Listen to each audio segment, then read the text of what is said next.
حسن مجتبیٰ کی ایک ایسی صفت کو پیش کرنا چاہتا ہوں جو تمام خاندان اہل بیت میں ہے، لیکن ائمہ نے خود کہا ہے کہ سب سے اتم درجے پہ یہ صفت حضرت امام حسن مجتبیٰ علیہ السلام میں ہے۔ وہ کون سی صفت ہے؟ وہ ہے سخاوت۔ نہیں پہنچا پایا۔ امام حسن مجتبیٰ کا لقب ہے کریم اہل بیت۔ کریم اہل بیت، سخی نہیں، کریم۔ تھوڑی سی وضاحت کر دوں۔ امیر المومنین نے 4 طبقات بتائے ہیں معاشرے میں۔ پہلا مولا فرماتے ہیں کہ ہے لئیم، وہ کہتا ہے کہ میں کھاؤں نہ کھاؤں، کوئی اور کچھ نہ کھائے، اسے لئیم کہا گیا۔ لئیم، لعین نہیں، لعین لعنت سے ہے، لئیم سخت دل سے۔ وہ کہتا ہے کہ مجھے کچھ نہ ملے لیکن میں کسی اور کو کچھ کھانے نہیں دوں گا۔ میں ترتیب سے کسی اور کی صفات نہیں بیان کر رہا ہوں، پہنچ رہے ہیں؟ اگر پہنچ رہے ہو حضرات اب ترتیب سے سن لیجئے گا۔ جناب امیر علیہ السلام نے کہا پہلا ہے لئیم، جو کہتا ہے میں کھاؤں نہ کھاؤں، کوئی اور کچھ نہ کھائے۔ دوسرا ہے بخیل، عربی کے الفاظ ہیں بخیل، وہ کہتا ہے کہ کوئی کچھ نہ کھائے بس میں ہی کھاؤں۔ بخیل وہ ہے جب بس میں کھاؤں، کوئی اور کچھ نہ کھائے۔ کہا تیسرا ہے سخی، لیکن یہ وہاں نہیں جا سکتے اگر پہنچ رہے ہو۔ سخی وہ کہتا ہے کہ میں کھاؤں اور دوسرے بھی کھائیں، جو مجھ سے بچے میں سب کے سامنے پیش کروں، اسے کہتے ہیں سخی۔ کریم چوتھا ہے، اور چوتھا میرا مولا ہے۔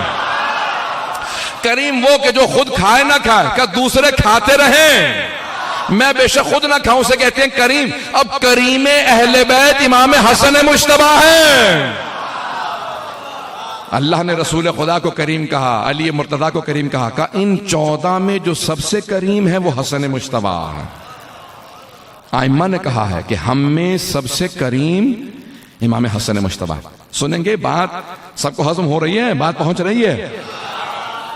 عزیزان گرامی، اب امام حسن مجتبیٰ کا دسترخوان سب سے زیادہ مشہور ہے یا نہیں ہے؟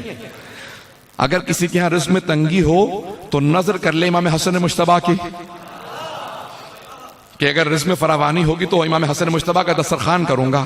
آج تک مدینے میں جو مزرعہ ہے، مرحوم ہو گئے اب تو، شیخ محمد علی سمری، اب ان کے بیٹے کاظم سمری جو شیعہ ہیں، آج تک 365 دن عصر کے بعد کھانا کھلاتے ہیں۔ پورے سال عاشورے کو فاقہ شکنی ہوتی ہے، پورے سال، اور ماہ رمضان میں افطار دیتے ہیں، پورے سال 365 دن، اور ایک نام سے یہ دسترخوان ہے حسن مجتبیٰ کا، یہ شہر ہے حسن مجتبیٰ کا، یہ سخی امام کا، کریم امام کا دسترخوان ہے۔ پوری دنیا میں دسترخوان مشہور ہے امام حسن مجتبیٰ کا۔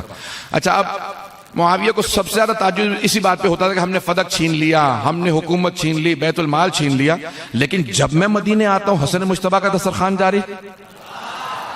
بڑا گھبرا کے سنا آپ نے اس بات کو۔ وہ ہمیشہ کہتا تھا ہم نے سب کچھ بیت المال چھین لیا، باغ فدق کچھ بھی نہیں ان کے پاس رہنے دیا، لیکن جب میں مدینے آتا ہوں تو سینکڑوں کی تعداد میں حسن مجتبیٰ کے دسترخوان پہ لوگ بیٹھے ہوتے ہیں۔ بھائی ایک واقعہ پیش کر کے میں آگے بڑھوں گا، مجھے اس بات کو مکمل کرنا بہت ضروری ہے۔ جناب امام حسن مجتبیٰ کے دسترخوان پہ ایک فقیر آیا، کھانا کھا رہا تھا اور بار بار اپنے سامان میں روٹی رکھ لیتا تھا یا جو ملتا تھا۔ مولا امام حسن نے کہا آرام سے کھا، پریشان کیوں ہے؟ کہا قریب میں نے ایک آدمی کو دیکھا خشک روٹی کھا رہا ہے، میں اس کے پاس گیا تھا، اس نے آپ کے پاس بھیجا ہے، تو میں نے سوچا جب اسی نے بھیجا ہے تو اس کے لیے بھی کچھ لے جاؤں۔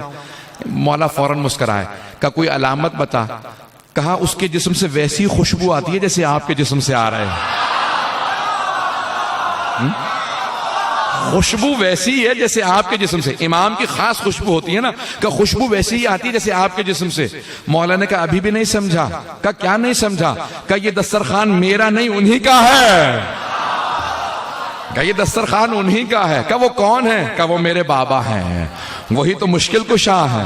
کہا اتنا دسترخوان ہوتے ہوئے وہ جو کی خشک روٹی کھا رہے ہیں؟ کہا وہ اختیار اپنے لیے سختی کیے ہوئے ہیں، دنیا کو کھلاتے ہیں۔ کہا وہ بہت کریم ہے، یہ دسترخوان انہی کا ہے جو میں اپنے نام سے چلا رہا ہوں۔ پتہ نہیں بات پہنچ رہی ہے نہیں پہنچ رہی. تو اب امام حسن مجتبیٰ کا دسترخوان مشہور ہے. تو اب معاویہ کو اس بات سے بہت زیادہ چڑ تھی, اس بات سے بہت زیادہ بغض و عناد تھا کہ ہم نے سب کچھ چھین لیا, لیکن جب آؤ مدینے حسن مجتبیٰ کا دن رات مسلسل دسترخوان چلتا رہتا ہے. کوئی فقیر آ کے بیٹھ جائے, حسن مجتبیٰ اپنے ہاتھ سے کھانا کھلاتے ہیں.